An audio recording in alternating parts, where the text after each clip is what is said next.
Good morning Lakshmi. तो नियमित समय पर आपकी सब क्लास नहीं हो पाई क्योंकि इंटरनेट स्लो था, है ना। इंटरनेट की स्पीड आज अच्छी नहीं थी, संडे का दिन था तो इंटरनेट की स्पीड थोड़ी स्लो थी, इसलिए इस समय पर तो क्लास नहीं हो पाई जो समय दिया गया था। लेकिन थोड़ा लेट है, लेकिन देखिएगा अब तक हमने महात्मा गांधी के आंदोलन के दौरान अब तक हम जिस टॉपिक पर जा पहुँचे, ये टॉपिक था हमारा कि लाहौर अधिवेशन के अंतर्गत महात्मा गांधी ने 1929 में जवाहरलाल नेहरू की अध्यक्षता कर रहे थे। तो महात्मा गांधी ने एक लक्ष्य रखा कि वे एक आंदोलन चलाएंगे जिसे हम सबने अवज्ञा आंदोलन के नाम से जानते हैं। और उन्होंने कहा, मैंने कहा भारतीय संविधान को बनाने को लेकर, यानी सभी मुद्दों पर बहस होनी थी, सभी मुद्दों पर मतलब कार्रवाई होनी थी।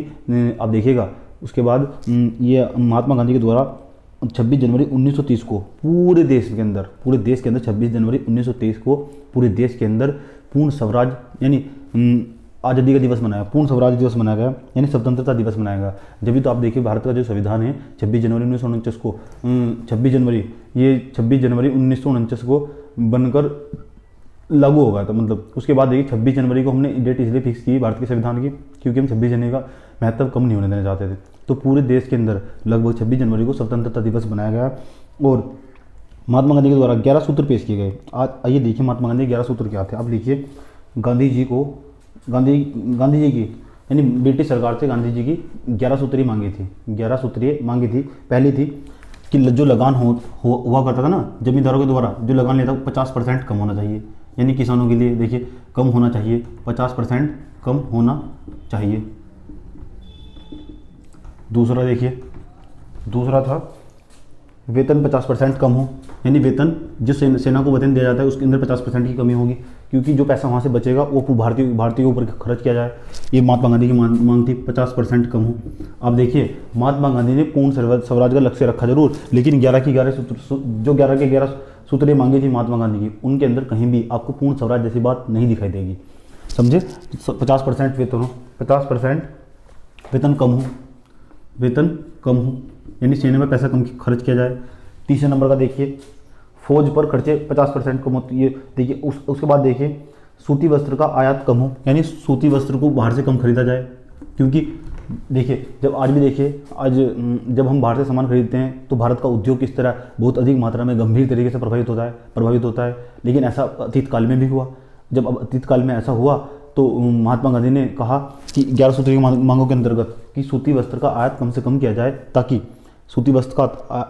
जाए ताकि जो भारतीय किसान हैं यानी भारतीय उद्योग है वे पूरी तरह प्रभावित ना हो, यानी उनका अधिक मात्रा में शोषण ना हो।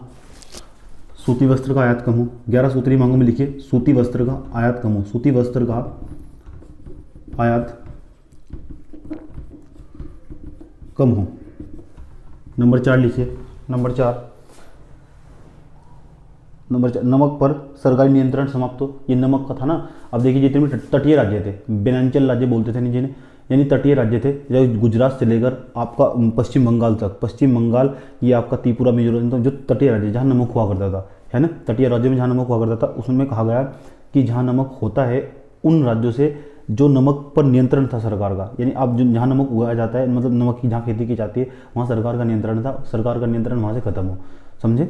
आप देखिए नमक पर सरकारी नियंत्रण खत्म हो, जिसके लिए नमक कानून को उन्हें तोड़ना पड़ा क्योंकि ब्रिटिश सरकार के द्वारा एक कानून बनाया गया था जिसके तहत नमक पर सरकार का आधिपत्य था, अर्थात सरकार के अंडर में आता था नमक। जो भी भारत के अंदर नमक पैदा हुआ करता था उन सरकार के अंडर आता था। तो नमक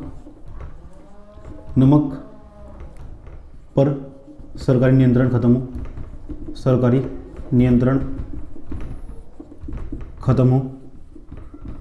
खत्म हो।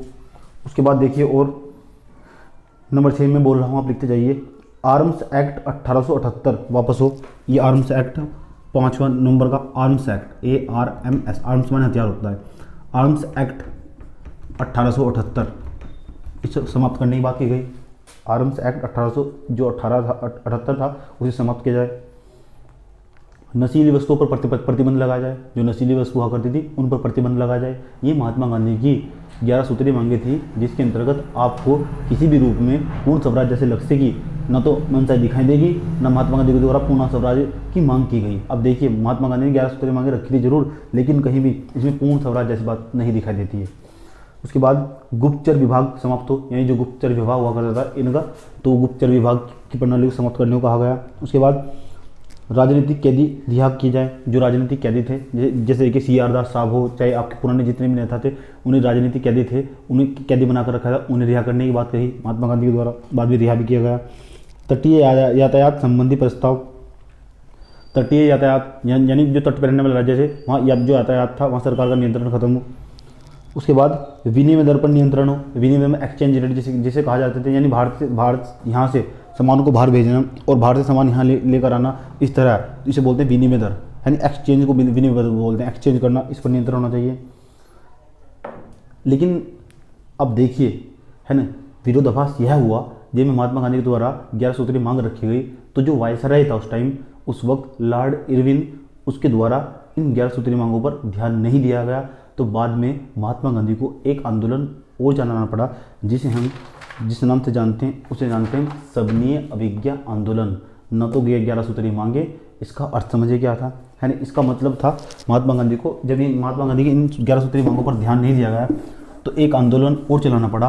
अब देखिएगा वो आंदोलन कौन सा था, उस आंदोलन को जिस नाम से जानते हैं, उस आंदोलन को हम जिस नाम से जानते हैं उसे बोलते हैं सबनीय अवज्ञा आंदोलन। सबनीय अवज्ञा आंदोलन, इसका मतलब सभी मुद्दों पर विरोध, इसका अर्थ है सभी मुद्दों पर विरोध, सभी मुद्दों पर विरोध, यानी चारों तरफ से ब्रिटिशों का विरोध, सभी मुद्दों पर विरोध, सभी मुद्दों पर विरोध। उसके बाद आप देखिए स्पेशल रूप से नमक कानून का मुद्दा बनाया गया, कहा गया कि नमक कानून को वापस लिया जाए। इसके लिए तो महात्मा गांधी ने दांडी मार्च भी निकाला, है ना, दांडी यात्रा भी कहते हैं महात्मा गांधी की। उन्होंने किस तरह गुजरात के एक आश्रम से यात्रा स्टार्ट की और 200 मील की यात्रा किस तरह उन्होंने तय की, है ना। और नवंबर दिसंबर का महीना था, आप देखिए कितनी ठंड में क्या अप्रोच था, 78 लोगों के साथ, 78 अनुयायियों के साथ, है ना, नमक कानून के संदर्भ में।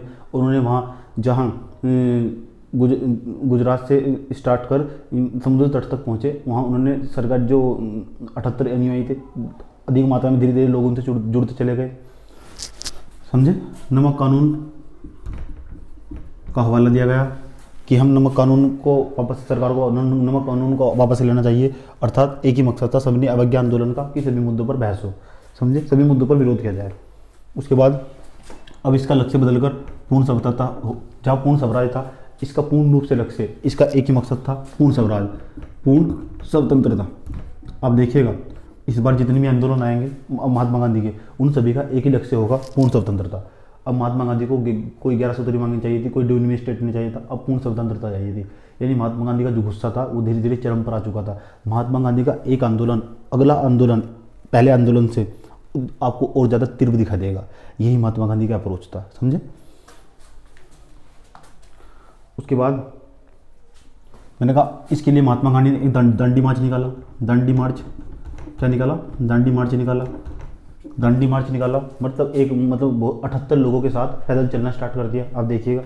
उसके बाद 12 मार्च से लेकर 6 अप्रैल तक, 12 मार्च से लेकर आप जोड़ लीजिए कितना समय बैठ रहा है, 6 अप्रैल तक महात्मा गांधी के द्वारा दांडी मार्च निकाला गया। 12 मार्च 1930 को साबरमती आश्रम से 61 वर्ष की आयु थी महात्मा गांधी की, पैदल चले 200 मील, आप अंदाजा लगाइए, समझे। उसके बाद 61 वर्ष की उम्र में, 61 वर्ष की एज में यानी उम्र में, 61 वर्ष की उम्र में महात्मा गांधी के द्वारा दांडी मार्च निकाला गया। 12 मार्च 1930 को, 12 मार्च 1930 को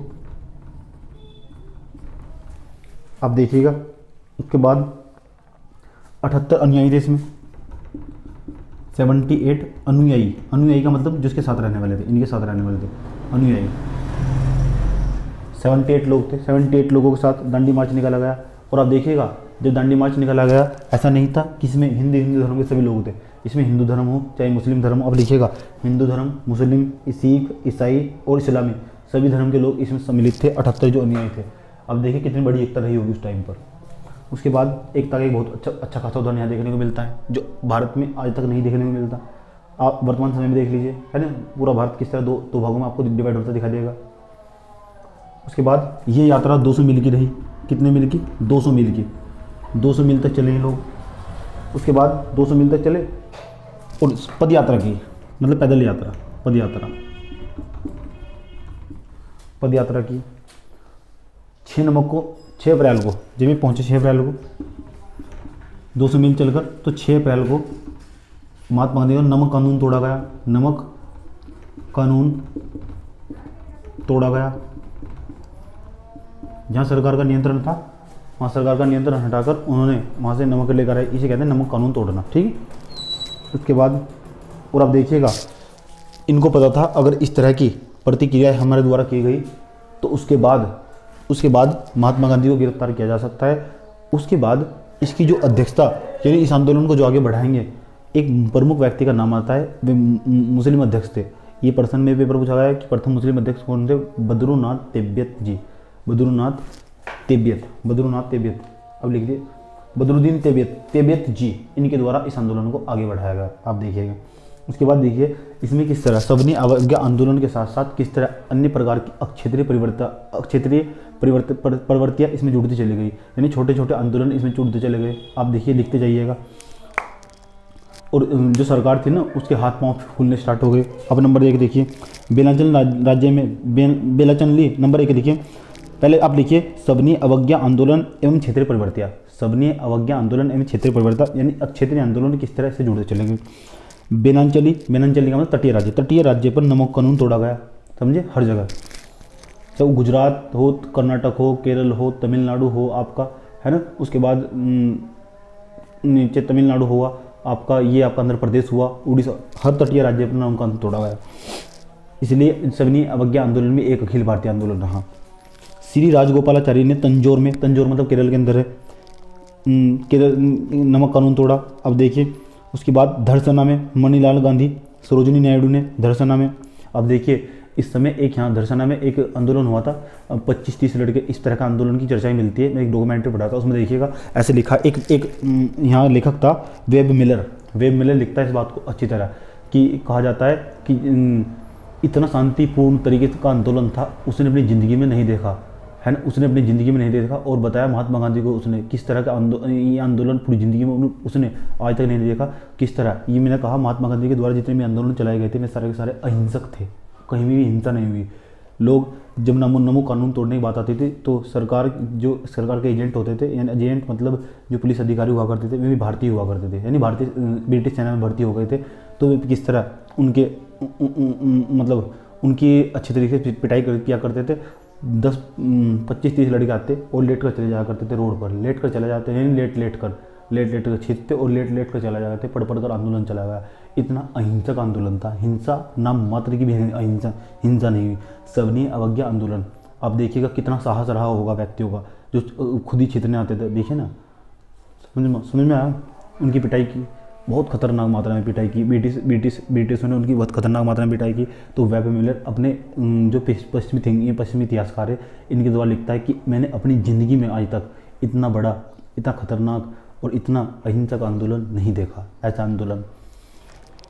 आंदोलन था। उसके बाद लिखिए उत्तरी पश्चिमी में खुदाई खिदमगारों ने लाल कुर्ती आंदोलन चलाया। जो लाल कुर्ती आंदोलन था इसकी ही एक शाखा थी, है ना।